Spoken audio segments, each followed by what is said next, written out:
Being outdoors, working and living in this area gives me balance and allows me to be a happy person in every aspect of my life.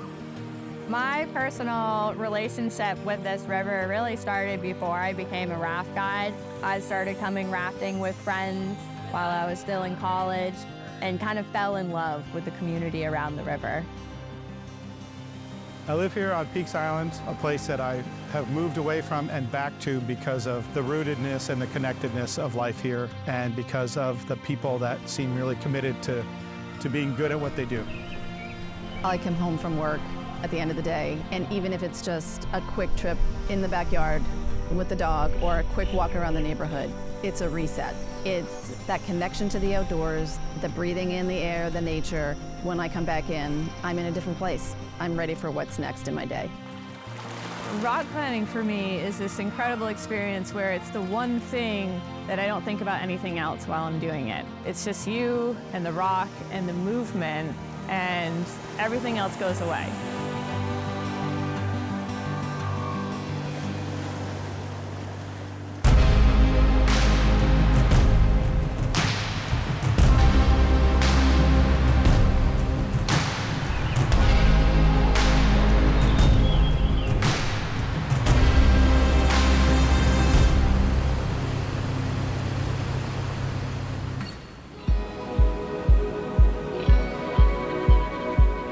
I live on Peaks Island, which is in Casco Bay, the 20-minute ferry ride from downtown Portland, Maine.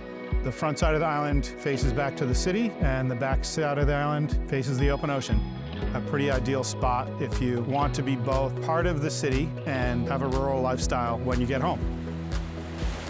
When I take the ferry home on a Friday, I've got a nice weekend vacation ahead of me. It's why you live in Maine.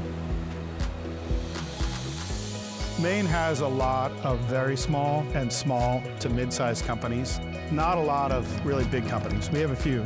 The culture of our state is full of get up and do something, make something happen, and that creates a good vibe for somebody who wants to just give something a try.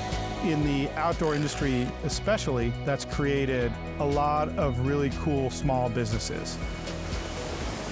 I came to Maine to go to college in 1985. And my first week was an outdoor orientation trip in the mountains, which set me on a path to go work at Chewonki, which is an outdoor environmental education school. And what I realize now is that the communication style that you learn when you're in a leadership role, leading trips on the water, in the mountains, whatever weather conditions, that communication style is born out of helping people get from one place to the other, and that's leadership. Learning when you're 18 to 20 years old how to be a leader, those people are being prepared, whether they know it or not, for making good business decisions later on and leading brands, and that's really what happened to me.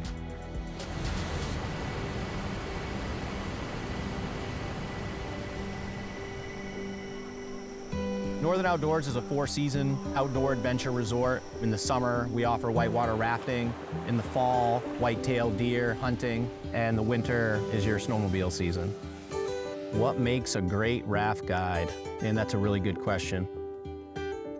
I feel like good raft guides have to be very well-rounded individuals with a big focus on safety, leadership, hospitality, being able to read individuals and help different groups mesh into one cohesive unit in a raft. And our trip leaders, they are the point person for the company when it comes to the whitewater rafting trip that day. They're meeting and greeting, some days well over 100 guests, trying to match up guests and boats to facilitate the best experience they can, and mitigating risk. Rafting is kind of an inherently dangerous activity, and our trip leaders need to manage the risk on any given day and make decisions on behalf of the entire company. And Grace is very good at it. The Kennebec River is a Class 4 river, and it's high volume, so we raft at 5,000 CFS, cubic feet per second. That means big, fun, splashy waves. It's a great intro river for families, people who are a little nervous, but it's also a great river for people who have been down other rivers and have past experiences. The typical feedback that we get from our guests is that they started off feeling fairly nervous, not sure even if they wanted to go, and then they're cheering their way through the rapids, having a really good time, and you can tell at the end of the day they have a real sense of accomplishment, and that's something that feels really good. I have gained so many experiences, life skills from the 5 years I've done in seasonal work, and I'll be forever grateful for that, and will use those skills for the rest of my life.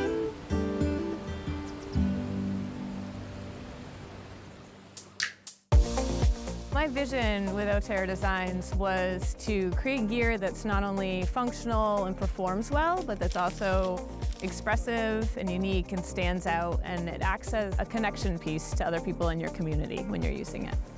The inspiration for Otera started, I was climbing a lot and I was making chalk bags for myself, and I was climbing outside or at the rock gyms, and people were seeing them and were interested and wanted to know where they could get them. And at the time they couldn't, it was just me. But I had always wanted to start a business, and I didn't know what that would look like. But I knew I really liked creating things, especially things that I could use and other people could use. So I felt like I had a product to start with. With my product design and development background, I was able to start Otera, and that was kind of the jumping off point. Living in Maine has influenced my creativity from being around so many people that are driven to do what they love. When you say made in Maine, it shows that it's coming from people that really care about what they do. There's a lot of heart behind it, and you can trust the quality. I really try to be outside as much as possible, which is why this was a good industry for me to work in. Real big into rock climbing for a long time, and I've sort of slowly transitioned a little bit more to mountain running. Most of the time I go out in the morning, and it's like a morning meditation. I get to go through these woods, and it's quiet, and there's no one else around, and just feel immersed in the nature and the environment around me, and it kind of sets the whole tone for my day. And it's this really cool way of moving quickly, seeing a lot in sometimes a short period of time. I get to kind of soak that up and then carry that with me. Maine and LL Bean, LL Bean and Maine. Everything we do here is inspired by the state of Maine. Our identities are completely locked together and represent the best of Maine. I've worked for Bean for just over 20 years, and so I get the question a lot, what's it like to work there? And we must be doing something right, because 20 years is a very long tenure. I come to work every day because I love this brand and I love the people that work here. LL Bean's presence in this community, it runs deep, certainly. We have this beautiful new headquarters and campus, and we've of course had the flagship store for many, many years. There are also places that we bring people to recreate down at Lower Flying Point and at Wolf's Neck Farm. We have approximately 5,000 employees working at LL Bean globally. About 4,000 of those, 80% of those people live and work right here in Maine. When I think about work-life balance, I feel like it's so individual. Every day consists of being the best employee that I can be, certainly, and showing up as the best leader that I can be.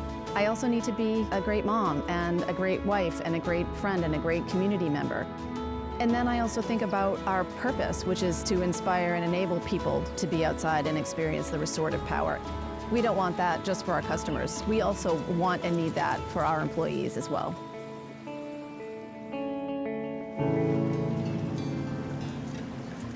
Looking to the future, Maine's outdoor economy looks really bright. It just continues to grow, especially in my realm of manufacturing. I think more and more companies are trying to keep things here, especially on the smaller side, like Otera Designs. So it's really awesome to see the creativity first and then creating the jobs and the economy here. If there's one place Maine is taking a leadership role, it's in supporting our small businesses, not just the product businesses, but through Maine Outdoor Brands and through our state agency, we're really doing a good job supporting the business of outdoor in Maine. There's tons of cool outdoor recreational opportunities here, whether it be challenging whitewater, beautiful hikes, great campsites, and one of the more important attributes to this area is just a super solid community that kind of ramps up in the summer, and then that core group of people is still here in the winter. I just love it. In terms of career advice for getting a job in the outdoor industry in Maine, I can't think of a better place. This industry is thriving, and if you love the outdoors and you have some skills that you're really good at and you marry those two things together, Maine is the place to do it.